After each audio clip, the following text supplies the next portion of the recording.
What's going on, guys? Kulprit here, and today I want to talk about another topic that's kind of really been on my mind, one that I'm both very excited about and kind of confused about, and that's the CTE, or I assume it stands for Community Testing Environment. Sometimes it stands for Commercial Test Environment.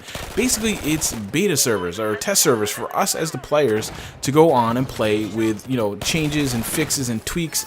And give feedback, and basically they can test these things on a grand scale without affecting the commercial user who has no interest in doing this. And I think it's great. I absolutely think it's great. I'm very excited by this, and I'm going to go into that a little bit. I have a couple concerns, a couple confusions to talk about. I'm going to touch on those too, but overall, this is very encouraging, not just for Battlefield 4, but for all the games in the future that will be, affected by DICE and the Frostbite engine. And it's just nothing but good can come from this, in my opinion.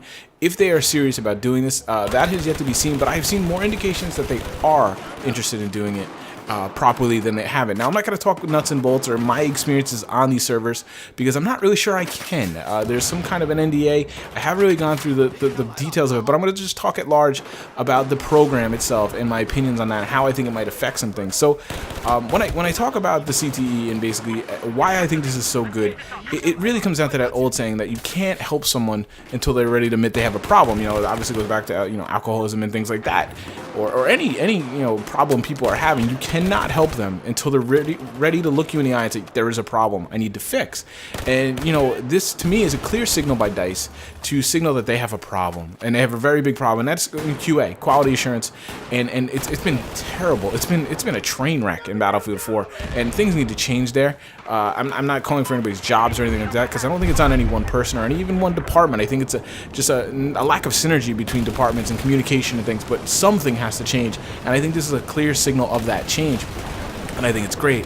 Why not take advantage of all these people who are eager to test things on a large scale, and maybe we'll see something a little bit more polished, or maybe we'll just see some things that you're willing to test a little more than you would. Like, you're not going to just throw a feature out there on the release build, whereas now you might just test it on a testing environment. Like, wait, hey, that works, let's go.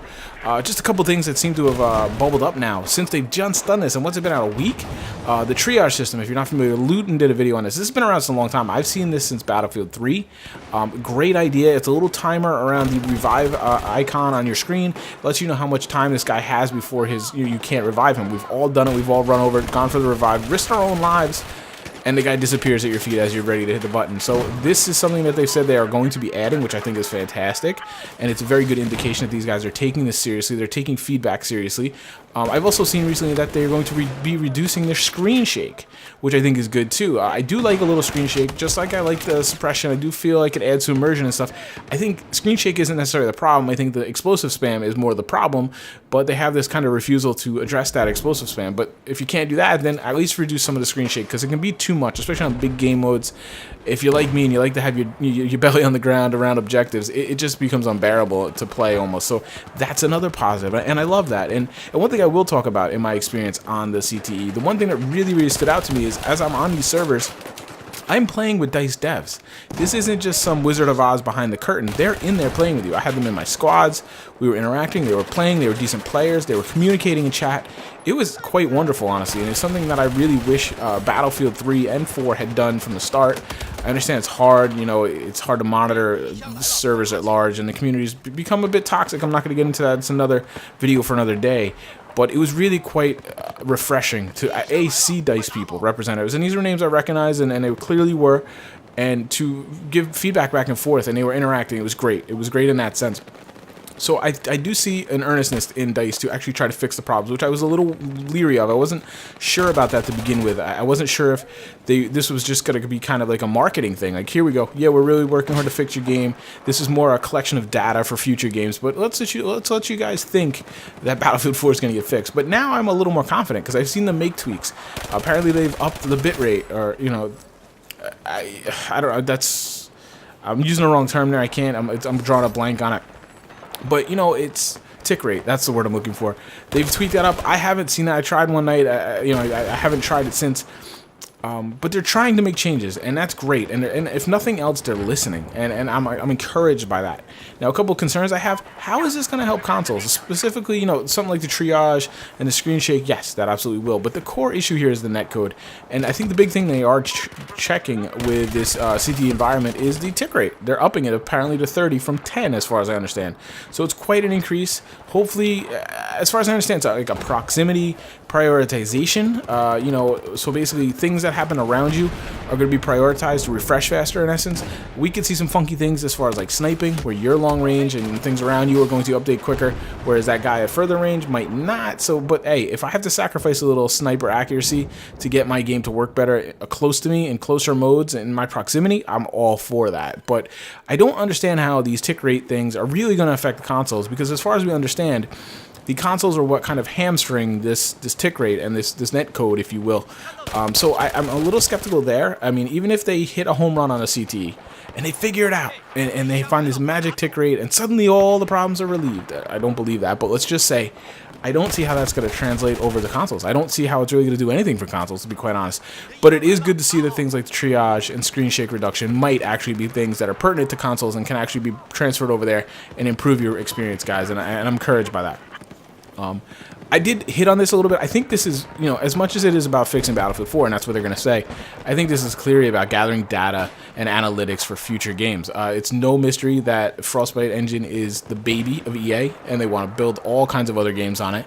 Not only the Battlefield franchise and the spin-offs we've heard so much about, but there's racing games, there's all kinds of fighting games, all kinds of things. And I think they envision Frostbite, the engine, being a core of their gaming company moving forward, and so they need to figure this out. Right now, the Frostbite reputation is in the dirt. They need to rectify that. That's why they need a good upswing here at the end of Battlefield 4, because they're going to be trying to sell 2, 3, 4 games in the immediate future. Star Wars, they've got to prove that Frostbite can handle that. Otherwise, they're going to waste a really great IP. And there's a lot riding on that. You think there's a lot riding on Battlefield? There's a lot of pressure on them to deliver on Star Wars Battlefront, that's for sure. So this is very much about gathering data, analytics, metrics to try to fix the engine for the long term, for the future games. And there's no reason to hide that. There's no reason to doubt that. That is absolutely the case. But I do believe now, like I said, that I do think there is a focus on fixing Battlefield 4. Lastly, I want to talk about why is it so staunchly secretive? Why is it exclusive, which they've slowly been opening it up. I guess it makes a little bit of sense, so you can kind of control the petri dish, if you will, and make quicker changes on the fly. It's easier to monitor and admin and moderate.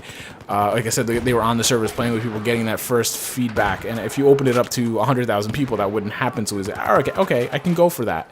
But it's this whole NDA. I can't talk to you about my experiences on there. I'm probably actually breaking that NDA a little bit here. I don't know. I should be careful. I don't think I've said anything too detailed and nor incriminating. I don't think they could be too upset with what I'm saying. It's just almost like they're fearful of the community at this point. They're kind of gun shy, and they're kind of afraid of our reactions. And part of me understands that, but a part of me is like, man, it's really kind of weird when you see a little dog on the street and you reach out to pet it and it shies away. And it's gun shy. It's afraid of you at first reaction. And that's kind of the vibe I'm getting here. And it's kind of pretty sad. I'm not saying it's not deserved, but it is sad all the same. So it's just something else that kind of nagged at me. So what are you guys' thoughts? Not necessarily on your experiences in the CTE, but of the whole program at large. I think there's nothing but good that can come from this. I don't think they would waste all these resources and time if they weren't serious about it. At the very least, gathering metrics and data to help improve future games, which is a good thing. But I do think they've showed enough initiative lately and made announcements about a couple things to show that they are actually going to make very timely changes to Battlefield 4 in the near future as we lead up to Dragon's Teeth, yes, and Last Stand or Final Stand.